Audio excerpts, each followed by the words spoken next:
Il y a des vérités qu'on n'ose pas dire. Pas parce qu'elles sont fausses, parce qu'elles sont inconfortables, parce qu'elles demandent qu'on se regarde honnêtement dans le miroir. Aujourd'hui, je vais te dire une de ces vérités, sur les exigences dans le couple, sur ce que certaines habitudes font à un homme sans qu'on le réalise, et sur ce qu'une femme peut perdre sans jamais l'avoir vu venir. Je ne suis pas là pour juger, je suis là pour ouvrir une conversation que peu de gens osent avoir. Et si tu restes jusqu'au bout, je crois que quelque chose en toi va changer. Avant qu'on aille plus loin, abonne-toi maintenant, laisse un like, active la cloche, partage cette vidéo avec tout le monde autour de toi, parce que ce que nous allons dire ici peut aider beaucoup de couples à avancer. Reste avec moi. Commençons par une image que beaucoup reconnaîtront. Il rentre chez lui après une longue journée de travail, fatigué, les épaules lourdes. Il a fait ce qu'il pouvait, il a donné ce qu'il avait, et au fond de lui, il espère trouver chez lui ce que la journée ne lui a pas donné. Un regard qui dit « je te vois, je t'apprécie, tu es suffisant pour moi ».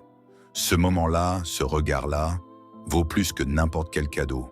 Et pourtant, il est souvent le plus rare dans un couple. Alors pourquoi ?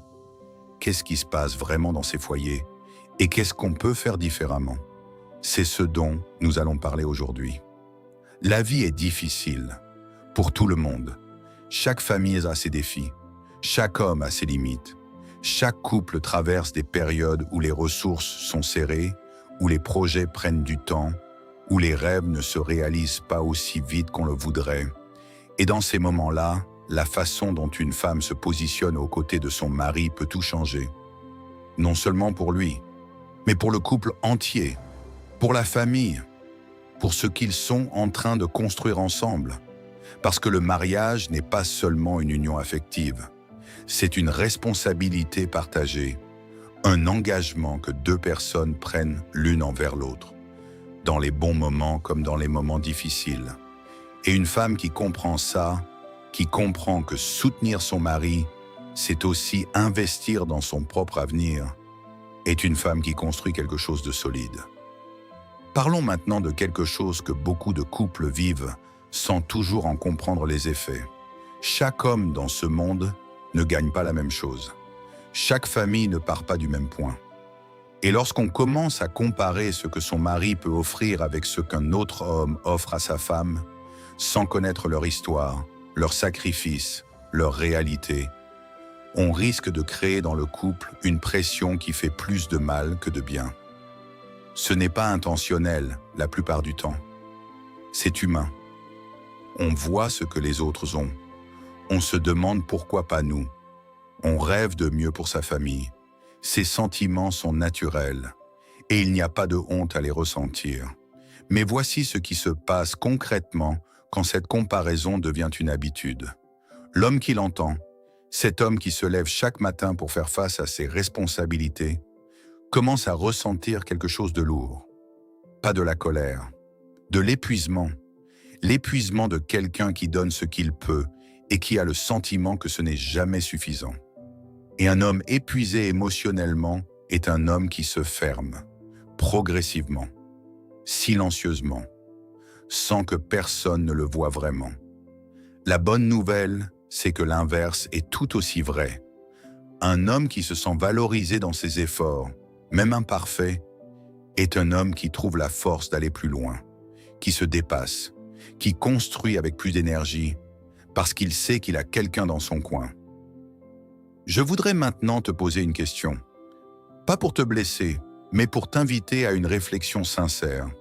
Imaginez un instant que tu sois dans une relation et que c'est ton homme à toi qui te pose des exigences que tu sais que tu ne peux pas satisfaire. Des demandes qui dépassent ses moyens réels. Des comparaisons avec d'autres femmes. Des reproches constants sur ce que tu ne peux pas donner malgré tous tes efforts. Comment te sentirais-tu? Est-ce que tu te sentirais encouragé à faire plus? Ou est-ce que tu te sentirais écrasé, découragé, incomprise? Cette question n'est pas là pour pointer un doigt. Elle est là pour ouvrir un espace. Parce que parfois, Voir une situation du côté de l'autre nous permet de comprendre ce qu'on n'avait pas vu avant. Et cette compréhension, quand elle vient du cœur, change les comportements plus profondément que n'importe quelle règle imposée de l'extérieur. Parlons maintenant des réseaux sociaux et de l'influence de l'entourage, parce qu'ils jouent un rôle que beaucoup sous-estiment. Nous vivons dans un monde où les images circulent à une vitesse extraordinaire. Des cadeaux somptueux, des voyages, des surprises filmées pour être vues. Et ces images, aussi belles soient-elles, ne montrent qu'une partie de la réalité. La partie que les gens choisissent de montrer. Pas les dettes, pas les tensions, pas ce qui se passe derrière la porte fermée. Et sans s'en rendre compte, on peut commencer à comparer sa propre vie avec des instants soigneusement choisis dans la vie des autres. C'est une comparaison qui ne peut que créer une insatisfaction artificielle, parce qu'on compare sa réalité entière avec le meilleur de leur fiction. Il y a aussi l'influence des amis, des conversations qui créent des attentes nouvelles. Et parfois, une femme qui était satisfaite de ce qu'elle avait rentre chez elle avec une insatisfaction qu'elle n'avait pas avant ces conversations. La sagesse dans ces moments, c'est de se demander: est-ce que cette attente vient vraiment de moi, ou est-ce qu'elle vient de ce que j'ai vu ou entendu ailleurs? Parce que la vie que tu veux construire, elle t'appartient, pas à tes amis, pas sur les réseaux sociaux, à toi.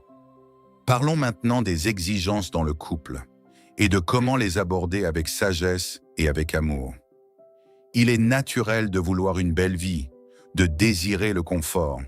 Ces désirs sont légitimes, et un mari qui peut les satisfaire sera heureux de le faire. Mais il y a une différence entre exprimer un désir avec amour et formuler une exigence avec pression. La première crée un espace pour que l'homme se dépasse librement. La seconde crée une pression qui l'écrase. Et voici quelque chose d'important à comprendre.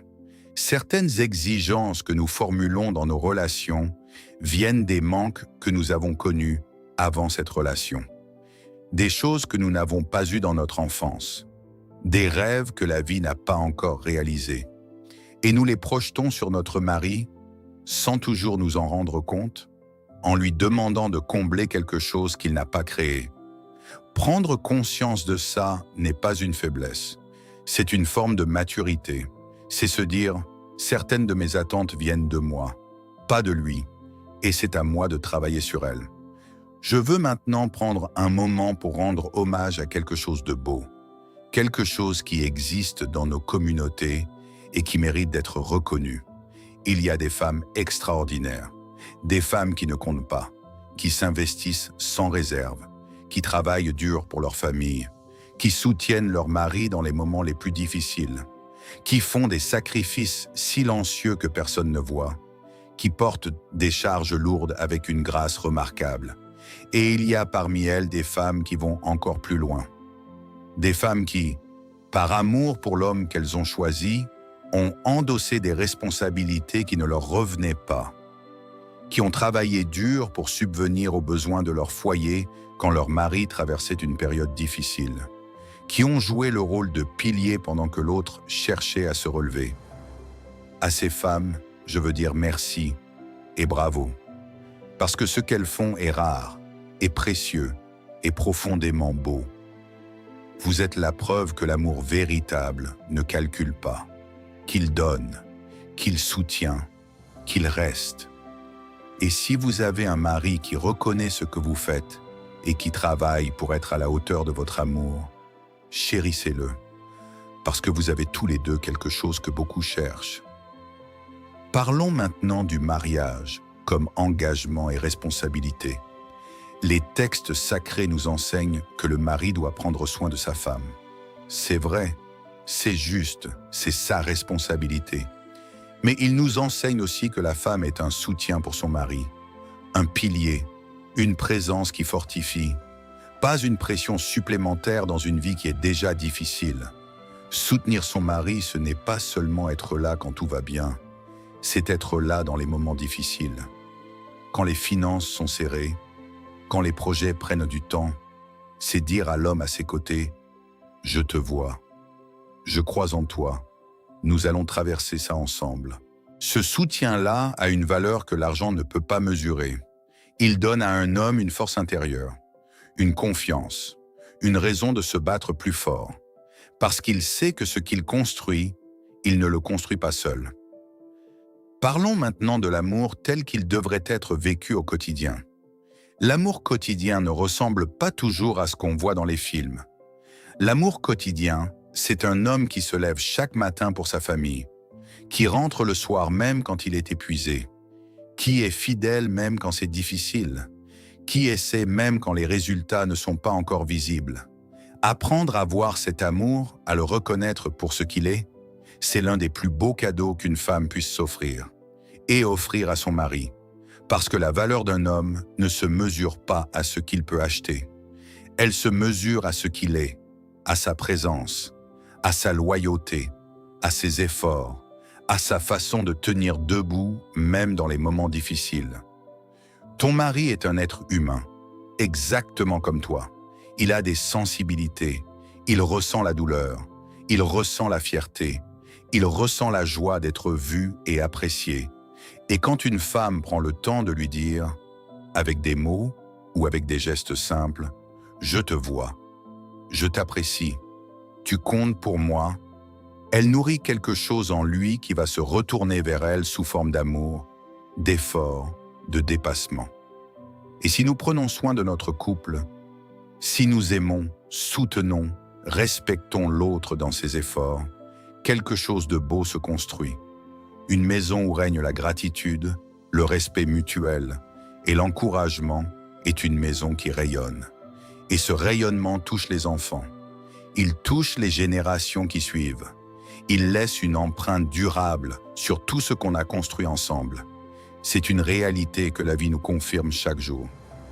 Je veux laisser quelques pensées essentielles pour les femmes et pour les hommes. Pour les femmes, la première pensée, l'amour quotidien vaut plus que les gestes spectaculaires. Un homme présent, fidèle, qui travaille pour sa famille, cet homme t'aime.